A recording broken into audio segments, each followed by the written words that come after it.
পিঠা পিঠা পিঠা। Hello everyone, আসসালামু আলাইকুম। গত ভিডিওতে শুধু বলা হয়েছিল, এবার দেখে নিন উপাদান, বানানো, রান্না করা A to Z। আমি গ্রামের বাড়িতে গিয়ে নানির কাছে শুনেছিলাম এটা নাকি চুই পিঠা, তারপরে আবার শুনি এটাকে সেওয়াই পিঠা বলা হয়, কিছুদিন পর আবার শুনি এটা নাকি কানডলা পিঠা। আসলে পিঠাটার নাম কি?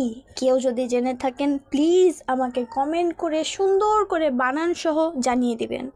আর যাই বলেন, কানডলা পিঠা নামটা বেস্ট, কারণ এই পিঠা প্রসেসিংয়ের সাথে নামটা মিলে যায়। সেওয়াই পিঠা, সই পিঠা, চুই পিঠা, হোয়াট এভার আমি জানি না, যেই পিঠাই হোক পিঠাটা বানাতে খুবই সহজ, আমিও পারি।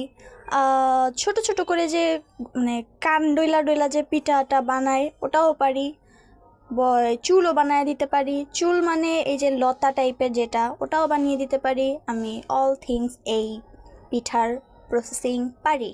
বাট এখানে আম্মুর হাতে দেখা যাচ্ছে আম্মুই করতেছে সব কিছু। এই যে আমার হাত আমি পারি, দেখেন আমি দেখায় দিচ্ছি আমি পারি। আমি মানে এই কিছু একটা হলেও পারি পিঠার মধ্যে। আমি জাস্ট এই পিঠাটাই পারি, আর কিচ্ছু পারি না।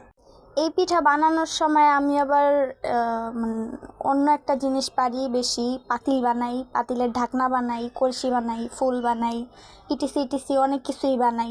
মানে আটা দিয়ে মাটির কাজ করি আর কি। ওইগুলাকে আম্মুর আবার সেদ্ধ করতে হয়, দেন ওগুলো খেতে গেলে দেখি ভিতরের সব কাঁচা আটা। এবার আমি আর আম্মু দুজনে মিলেই এই পিঠার প্রসেসিং করেছি। ভাইয়াও ছিল না, আব্বুও ছিল না, তো আমার পাতিল ঢাকনা কলসি বানানোর সুযোগ হয়ে ওঠেনি। যাই হোক, সব কথার এক কথা, আমার মিষ্টি ভালো লাগে না, তো অতটা বেশি আমি খাইও না।